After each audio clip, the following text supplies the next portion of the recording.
What is going on, YouTube? Tyler here with False Neutral Media. Alongside me, my co-host, my brother Trevor. And what a race we had at Redbud. Redbud. Dude, Redbud. Redbud. Redbud. Redbud. Redbud. Redbud. Redbud. We're going to get into it. Dude, 250s, Hayden, Deegan had a rough weekend. Our pick, Yeah. our top dog. Mm-hmm. I believe he either went down on press day or practice, like qualifying. He did hurt his leg. He was walking on it. I don't know if he, I'm sure he got a little checked out, but hopefully he is good to go. It was just a little tweak, a little boo-boo. Hopefully he'll be back. But yeah, 250, man. Joe Shimoda. Let's talk Joe. Let's talk Joe, and let's talk our little wild cards.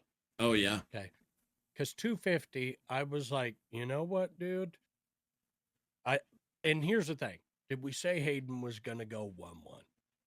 Yes. Yes. But I was lying. I was pretending then. I was a different person then. I knew Joe Shimoda had it. You did say Joe was going to take second.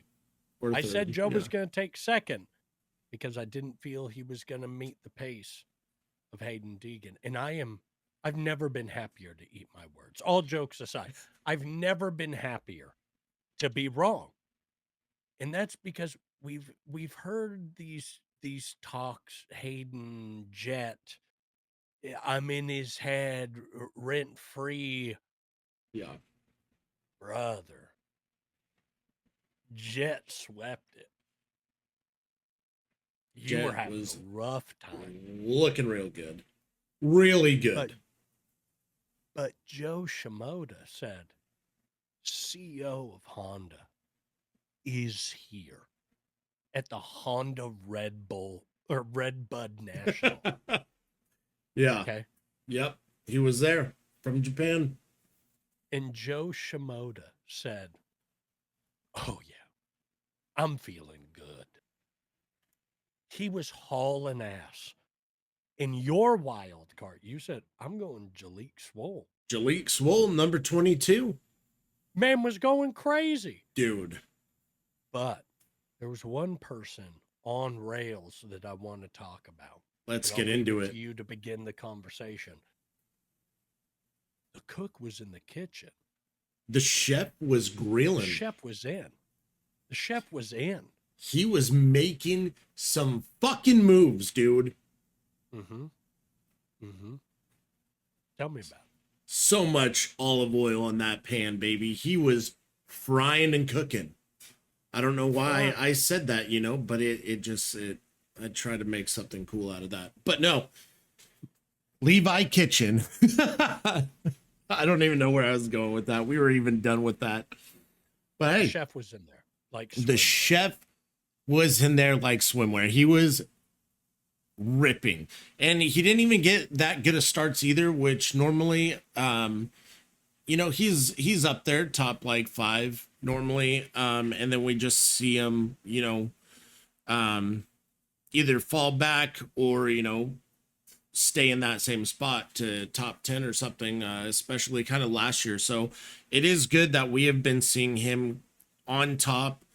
It was that 4th of July weekend, like everyone there was just hyped and like screaming. It was so cool to see, like even the lines that they were taking. And Kitchen did go down when he was catching up to, I want to say, VL? Was it VL? And no, that was Moto 2, because VL went down in Moto. That VL took a hard hit. He took he's lucky he didn't get ran over. Like, my God, that was pretty crazy right there in the first corner. But No, yeah, he went down kind of in the same spot, got out of the line, um, got in that super slick stuff and went down and fell back, but then came right back. You know, he was a different animal. I don't know what he's been doing. I don't know if it's the hunchness that he's bringing back, but yeah, he has been exciting to watch. I definitely was hoping that we saw more of him and Joe battling. Mm-hmm. So it was cool to see Joe getting his first outdoor hole shot, you know, and even in Moto 2 when him and Jalik, almost dude, came together. that was insane. I forget who had a really good clip of it. I don't know. I think it was either Whiskey Throttle or Vermoto, one of the two, maybe both. I bet a lot of people got that shot, but yeah, just coming in like that and Joe looking like he barely looked over, and his instincts, like, it is just amazing when these riders have that reaction time, that, you know, situation awareness, especially with 40 riders with you, like 39 riders with you. No, that was really cool. But yeah, Joe, even when he passed Vial, when he did that little look back, man, that was Sit down. oh yeah, with pulling a tear off, like, that was like, yeah, sit down, I'm here, I gotta impress. Happy 4th, bro. Like, and it makes me think of how often people are like, he's got that dog in him, and Joe Shimoda goes, I have the cat in me. I am graceful and dexterous like a cat. I have the cat in me. And all the Americans lose their mind. They're like, brother, what are you saying? And he's like, they have the dog in them. I have the cat because I'm quick and nimble. And you're like, Joe, I don't know how to tell you this, brother. Come on. Like, yeah, come on. But he's he had a the G, cat in him. dude. He had the Yeah. cat in him this weekend. He was dexterous. He was quick and sly. And he had a very, very decent gap Yeah, that he he was did. very comfortable in. And I will say, I'm more interested at this point in a battle between Levi Kitchen and Joe Shimoda for the win than I am watching Deegan move through the pack and get the win. I'm just like, okay, yay. But that didn't happen this weekend. And I also really want to address the Talladega Nights situation of Hunter and Jet that people keep saying. Oh yeah, the little I think memes that's going around. in the 250 class, God, Vial was looking good real early on. Yeah. And it was a shame that he went down, I believe, Moto 2. Because that was a rough crash. That was Yeah. real rough. But yeah, the 250 class looked good. The Triumph boys in the second Yeah. moto were looking very strong until Jordan Smith just about garroted himself on Bro, the launched out big into ass. space, dude. That dude said, "You know where I haven't been before? Narnia." And went bye, Like, totally launched pulled to a another Chad world. Reed, except for like Smith was still on his bike Yes. when he got launched. That's old. Like, some of you probably only seen a highlight. We watched that on TV while it was live. Like, seeing that, everybody was like, holy crap. And then he gets on the bike and just takes off, and he ended up placing With the handlebars. Oh, dude, handlebars just beat. No, that was a really good race. I think he came up to like the top, I want to say top 5, top 10, one of the two, from Something being like that. all the way back in the pack, man. But no, yeah, it was yeah, that was crazy. I'm glad he's all right, just because he's been dealing with injuries and just some bad luck. But no, I was pumped to see Jalik up there. Triumph is starting to look better. Harrop wasn't riding like we kind of thought. I was even surprised by that, aggressive. especially in the sand a little bit, and but I mean, they were all looking good. And then we got my dude, Parker Ross, P8 on the day. battling up there. There was a point where he was I forgot who, Bomir. He almost caught Bomir until he made a mistake. And he got cross-rutted. Yeah. He got cross-rutted, made that little mistake, but Parker, dude, congratulations. I'm so stoked for you, dude. Keeping that bar X on top. I love it. And no, just seeing that, and then even when Hayden went down, or Hayden was coming through the pack, I think he was at 26th. I mean, he was coming through the pack, and you could see Parker in the background, like just charging, following those lines, and being consistent. So Parker, congrats again. I'm looking forward to Washougal for sure, because I definitely want to get some content of them. No, but yeah, 250 was super exciting to watch. I loved it. I enjoyed it. Now let's get into the 450s. Grant Harlan ended up going down. Super rad dude. He ended up going down on the track during the race. And it was in front of like basically like a ton of riders. I don't know if it was in the beginning of the race or what, but he got ran over a couple times and got carted off. He looked like he was okay, setting up on the way back to the pits.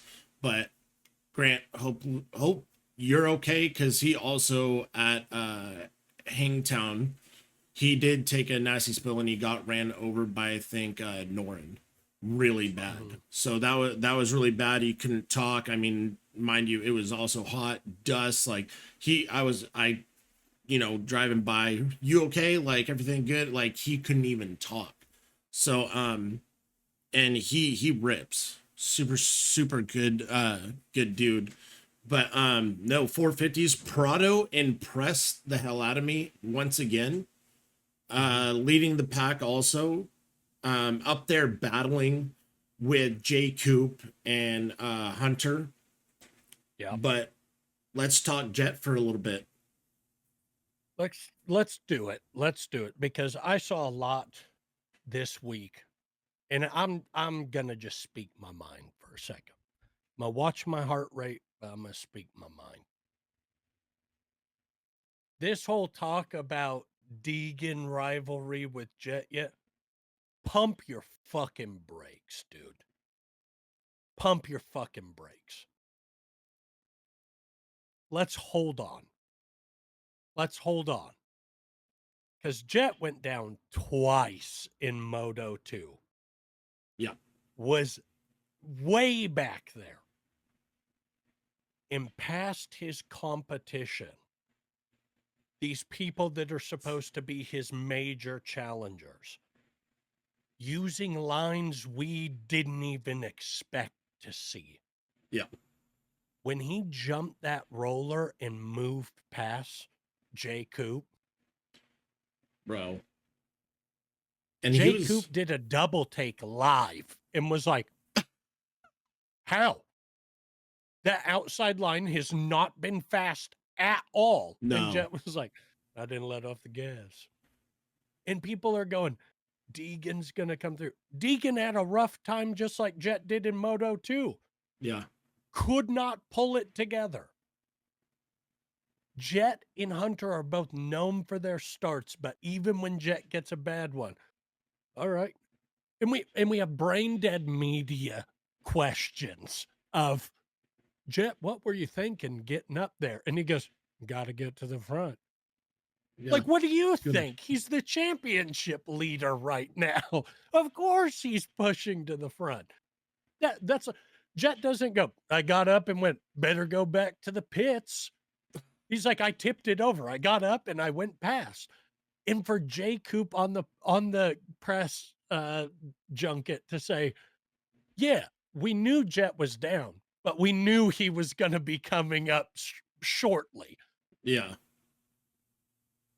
That's insane, man. Shimoda in the 250 class was like, I'm racing my own race. I'm not worried about where Deegan is. I'm just pushing. 1-1 sweeps it. That's the second time people have swept Deegan, and he's been in the race. Yeah. Jet's like, all right, I went down. I come back and I go 1-1. And I don't want to hear anybody tell me Hunter just lets him by like the whole Talladega Nights thing. I think the meme is fucking hilarious. I laughed my ass off at it.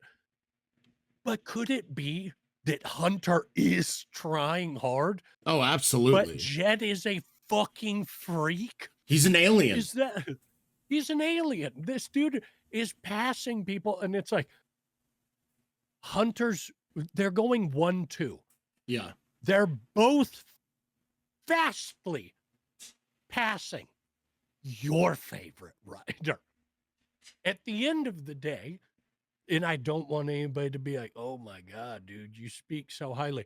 If the Lawrence brothers are doing bad on the day, I go, you're doing bad on the day. Pick it up. Which you Right? have said. Yeah. Which I you've have said. Yeah. Hey, man, it sucks that the Lawrence brothers are out, but let's see how this Supercross season unfolds. I was hyped the whole season. Yeah, because I'm you're a rooting for Tomac. huge Chase Sexton fan. How'd he do? How'd he do? He was looking good until he Until he what? went down. Washed that front end. How many times? I think once or twice. And once is all it takes for him, man. Once is all it takes. I believe what people have been saying where they go, Sexton got to see a hypnotherapist or something, man. Because as soon as he gets in the pressure seat, he's phenomenal. Yeah. When there's no pressure and he's hunting. As soon as he gets into the pressure spot, the front end's got to wash out. Yeah. And I'm like, I don't get, but I feel the same way. I've talked the same way about Prado. Dude, you're crushing it until you aren't. Right? You're crushing it. And my thing is people be like, Trevor, they give their all for this. I go, I know, which is why I'm going, if you're getting paid millions of dollars for this being entertainment for the human civilization we live in, I get to go, we're watching this dude make millions. And he's coming in going, took some rounds off. I'm hoping for 10th. Well, he's up if front KTM don't second. kick him off that bike, if KTM don't kick him off that bike right now and hand it to Vial and say, better luck on the 450 or Tomac or whatever they're doing. But dude, AP's looking good. Looking he great. had a rough race. He had a rough race this weekend. And he didn't race number man. 2 either. He had a fever, just not feeling good. So, I mean, and even Moto 1, he was putting in 110% effort, which is always a good scene. And he always will. But also, we have, and I think people forget about this when they talk about like Hunter's just going to let Jet by. We have video proof of them in each class racing against one another, battling, and Jet getting the upper hand. And when he passes him, we go, I didn't even know that line existed. Yeah. And we forget that as soon as they're like, I think Hunter's just letting him by. Dude, I think Hunter wants that win more than you understand. Yeah. But Jet is a freak of nature. You get the interviewers asking, Hunter, Jet, what's your mindset? And Hunter's like, I'm thinking about lap times. I'm thinking where I could shave. And Jet's like, I don't know. Sometimes I'm thinking about dirt bikes. Mostly when I'm going around the mechanics court. Like, this is a joke, man. Like, yeah, this dude is bored at the front. This dude's bored at the front. He's thinking about other things, but he's not choking it. No, yeah. Pause. He's not going, thinking about donuts. Oh, front end goes out. He's going, I better ride my own race. But I think when it comes to the 450 talk, people are like, Deegan's in his head. I was like, well, Deegan better get in the head of Shimoda and Kitchen because they're looking fucking good. Yeah. I think he shouldn't be worried about the 450 class. He should be worried about defending his fucking title. I agree. Yeah. And he's had what, two bad races where it was High Point or Thunder Valley and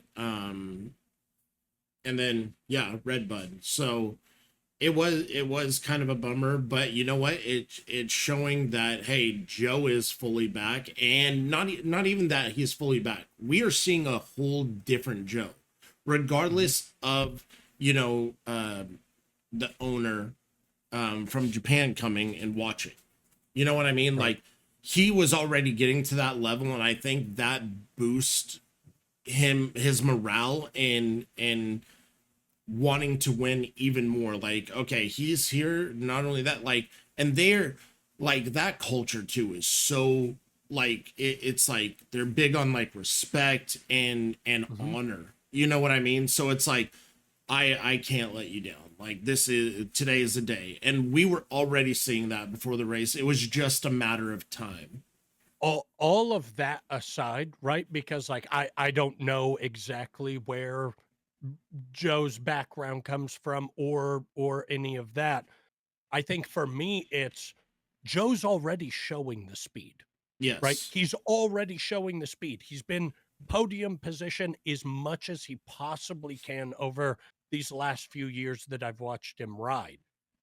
The dude is phenomenal. If he Yeah. gets a good start and he stays up, he can really put in a performance. I think it's also the fact of, well, I won the first moto. I can do that again. Yeah. He got good starts in both motos. He stayed up at all times and he clinched it. It's the same as oh my gosh, I'm blanking on his name. Chance Hymas, right? When he swept fastest qualifier, fastest moto 1 lap time and victory in both motos, right? When you're on it, you're on it. But we're seeing Joe build that speed over and over again. And it's one of those championships are consistency. We've Yeah. said that. In motocross, that's even more true. Right now, Deegan needs to get more consistent if he wants to keep that championship, right? Yeah. Every position matters. So I guess my thing is I hope that the Monster Energy team is looking at him. One, I guess we should also talk about the 450s, which we were talking about, but Yeah. also with the Yamaha Star Racing, they've been having bike problems the last couple races.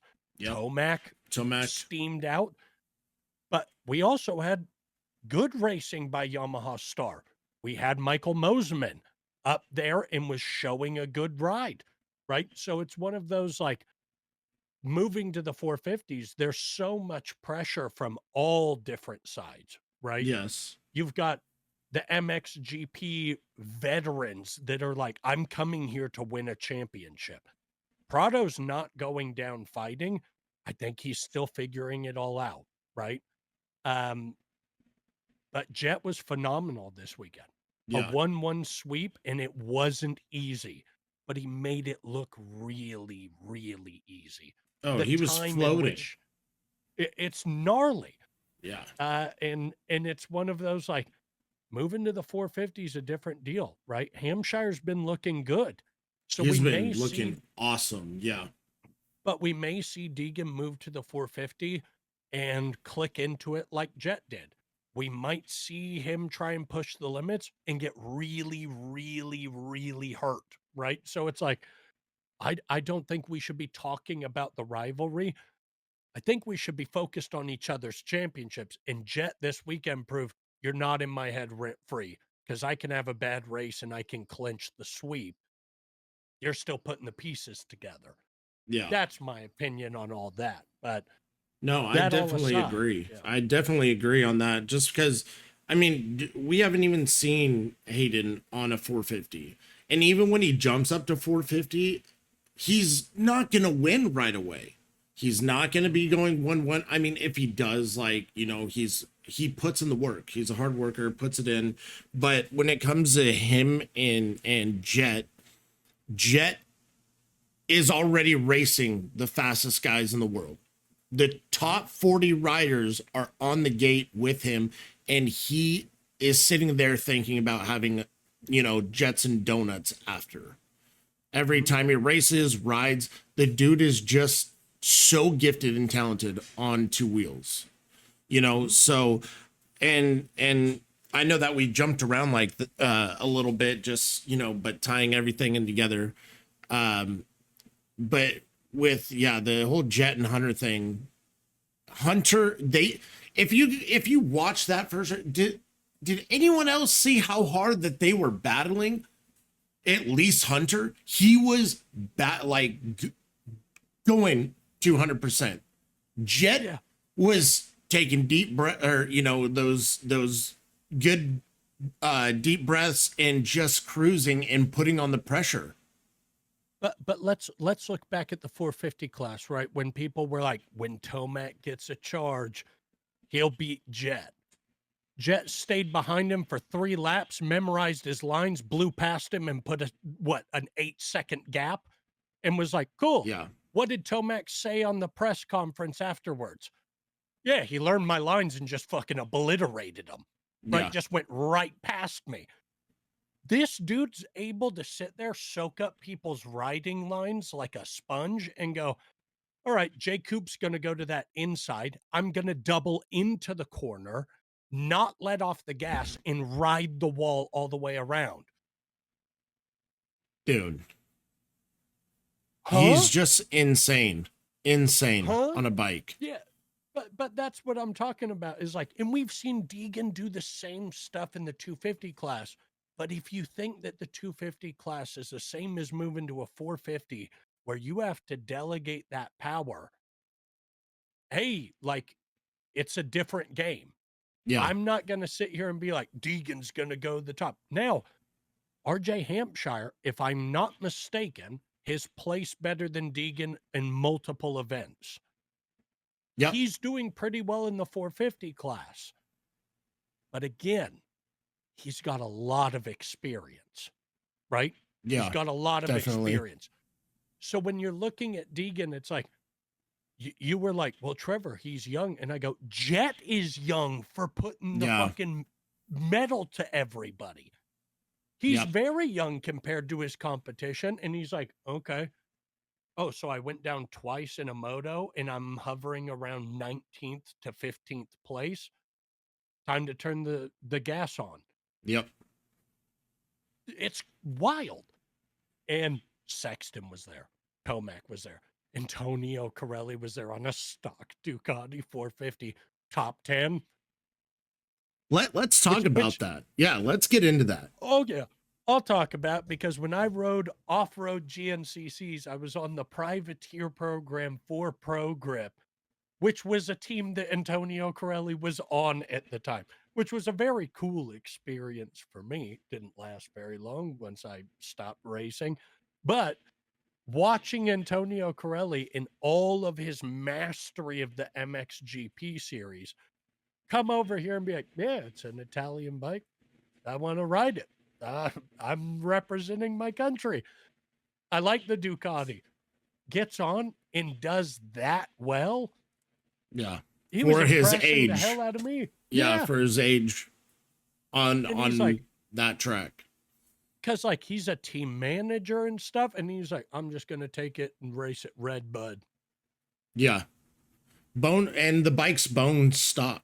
He was saying it.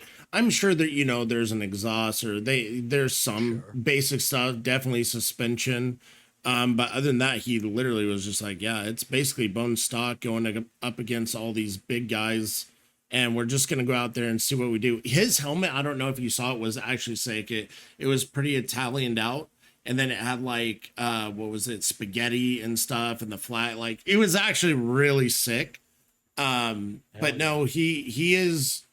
I wish we did see a little bit more clips of him, just because it's always a treat to have a lot of those legends from over the pond basically come over here and want to race our races. Not saying that they're better or anything, but it's cool to get that variety and those different riders, seeing those styles and testing each other individually. I think my thing, if I'm being super real, is American motorsports when it comes to supercross and motocross here. It would do us better, and I think we do a good job of it right now when it comes to like riders from foreign countries that come over here and try their hand at winning an American motocross championship. I think all of us are like I'm sitting here going, I want Prado to win. Yeah. I want somebody who has had the dream their whole life of winning an MXGP title and winning an American motocross championship. That's awesome. That's a sharing of culture, right? Yeah. I think a 100%. sharing of culture makes the world go round. And when it comes to motocross, sorry, but if you think that American motocross is like the end all be all, MXGP is insane. Yeah. It's insane, right? We look at racing from all over. How many motocross fans are also getting into F1 due to this new movie that's come out, right? Like there's racing that Mm. happens all over the world. The Erzberg Rodeo, right? Red Bull's Erzberg Rodeo is insane and draws people from all over the world. We should celebrate that. Hell, Motocross of Nations is one of the most loved motocross events ever Yeah. because it's all right, dude. Every country that we can get represented here is racing, right? Yeah. I love it. I love when we have people like Prado or Jeffrey Hurlings come over and challenge Eli Tomac because it has that feeling of, okay, I know we say that the one who wins the American Motocross Championship and Supercross is the world champ, Yeah. but this is really deciding who's the best of the best. And I find that that's all healthy, right? It's cool seeing Australia win the Motocross of Nations as an American because I go, God damn, they can ride a dirt bike, right? Yeah. That's all I care about. I care about the racing. I don't care if you're from Japan. I don't care if you're from any country in the world. If you can throw your leg over a dirt bike and beat the best of the best, you're insane. Yeah. That's it. I'm hyped if Jeffrey Hurlings comes over and puts the medal to Jet Lawrence, right? Because I'd go, holy shit, this is crazy. Yeah. That's Yeah. all we want. I don't want to watch somebody just go, I win by 30 seconds every race I've ever competed in. Well, that's not much fun for me. Congrats, you're the top dog. We all agree. What's the battle for second? I want to watch that. Yeah. So that's my feelings on it. No, yeah. Malcolm Stewart, we saw kind of in the top 10 as well, so that was really good seeing. Um, I wish we, I, he's definitely way better at Supercross. Same with Cooper Webb. So it is weird seeing, okay, who is a moto guy, who is a Supercross guy, because it's just like, oh, these riders are like all like pretty much almost the same level, just in their own ways with their riding style and how they kind of operate with their team. So I love that it's outdoors. We got some awesome racing still coming up, but I am excited for the SMX final 3 rounds to add the mix between Supercross and Motocross for this sport has been sick. Definitely testing the riders, making it a little more challenging with bike setup and how they have to ride and think. So I'm excited to see even going back into that because Cooper's going to bring his A game again. Malcolm's going to be ready to go. And I do think the guys that aren't, crazy about outdoors and they're just there, hey, I have to get points. Outdoors, we get a lot more points. Do you think that they're probably saving that energy, conserving themselves, I guess, or, saving themselves from burnout before the SMX comes up? Yes and no, right? I think points matter. I will say this. I think SMX has made it an interesting thing because there's money and there's another championship on the line, which is important to these riders. Absolutely. But also it makes me think of, well, what if SMX wasn't a thing and these riders didn't feel they had to race the nationals? imagine a Cooper Webb training for Supercross year round. That would be a very interesting Supercross season if Cooper Webb was doing that. Yeah. But he can't because he wants that SMX Cup as well. But I think Cooper Webb gets on a bike on the Nationals and hates every fucking second of it. I don't think he's happy to even be doing the damn thing. Yeah. But there's also riders like Jay Coop that are like, I do pretty well in motocross and I do pretty well in supercross. So the SMX Cup really is my jam. I like doing all three. But at the same time, right, like it's a toss-up. I think Cooper Webb isn't trying to push for a win. I think he's trying to push for top 10 Yeah. just so he can stay within that fight because he has so many points from Supercross. So I think it's an interesting thing, right? The SMX Cup is kind of a new thing for a lot of us. But I do think it would be interesting if we saw teams split to where it's here's our Honda HRC Supercross team, and here's our Honda HRC outdoor team. Same with Yamaha and same with the others. Well, then we could have some of the best racing we've ever seen. But right now, with the SMX Cup, we're getting more racing. Yeah. But at the expense of, well, riders are hurt a lot, right? There's a lot of racing, there's a lot of crashes. So I don't know. Do I think people are conserving their energy? Yeah, but I also think they're trying to do as best as they can within the framework they put themselves in. No, yeah, I agree with that. That was a good answer. And yeah, and not even when with our long season for the sport, these guys are also just to stay on top of it, still getting that gate drops instead of at practice tracks, consistently doing the same thing over and over again, riding with the same people, going overseas too. You know, Australia had a Supercross race. I think in France there was one. Paris. And then I think a couple other, people did that. And I mean, even Dean Wilson, he's been traveling. Arena cross. Yeah, he's been getting back into that, having fun on his bike. I do need to reach out to him. We should see if he is available for next week. Yeah. I've just seen that he's so busy, but he definitely wants to come on. So talk to him on that. Barsha's back. Barsha was looking on. That's what it was. Barsha and Anderson. We're not cutting them out. Okay, yeah. I was having a little brain fog there. Barsha, the dude is back. I am so excited. We get our Bam Bam back. And he's not looking too bad for having a pretty serious injury to out there top 10. Anderson, I don't know what's going on with him.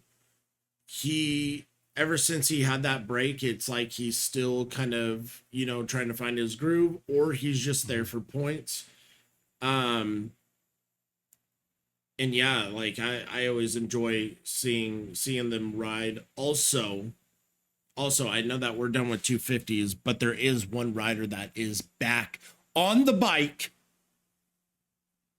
Cole freaking Davies is back. He is confirmed he's racing. So I did comment on it. Like, I don't think he's going to be racing, this next race, but I did comment at Cole Davies Washougal ?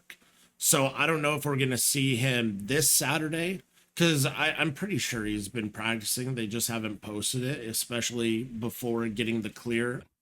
Yeah. So the next race that's coming up is obviously Spring Creek this Saturday. Super excited for that. Then we are going up into the hills in Washington at Washougal. I'm excited for that. It's going to be fun. Got the hotel booked and going to be doing stuff for Whiskey Throttle Media. So we're going to be posting a lot. I'm going to make some sick edits. I'm super pumped. It's going to be awesome. Big things coming for False Neutral Media. Let's get into our top 3 and our wild cards for this Saturday. 250 class.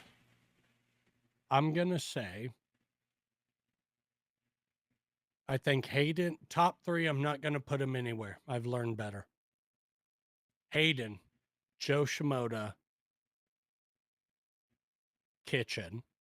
Mm-hmm. My wild card is Michael Mosiman.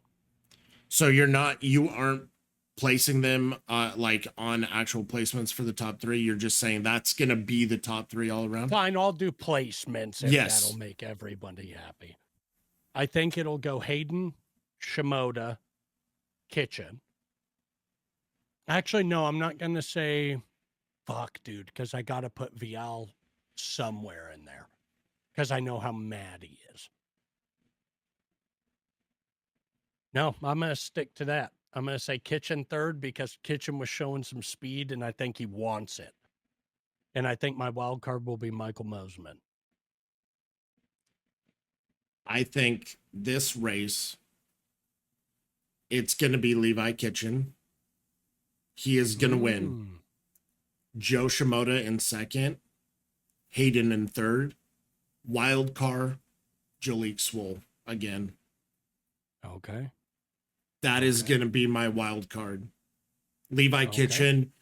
I'm saying it right now. Levi Kitchen will win this Saturday. And Joe Shimoda is going to be right on his ass, and they're going to have a battle of a lifetime that we haven't seen for a long time. You're holding a lot of conviction in Dude, this. Roll the dice, baby. But I want to see that battle. I think Hayden is playing, he stopped doing it and he started doing good. And now he's trying to get in Jet's head too much, which is in a whole different class. And like you said, you need to be worried about Levi and Joe Shimoda, or Joe Shimoda Levi. You know what I mean? So I think that is kind of playing in his head. And if he does have a slight injury, I don't think he's going to try to go full out because he has a really good gap in the points lead. And he could be saving that because Washougal is right around the corner as well. And that's a big, long, intense track, especially with the whoops going through to the checkered flag. It's a physically, all these tracks are physically demanding. So that's going to be my top 3 in wild card for 250s. And for 450s,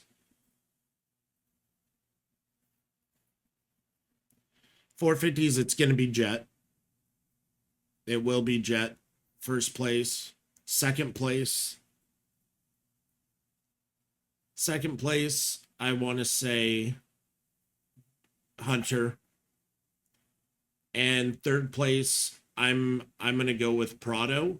And my wild card is going to be J Coop.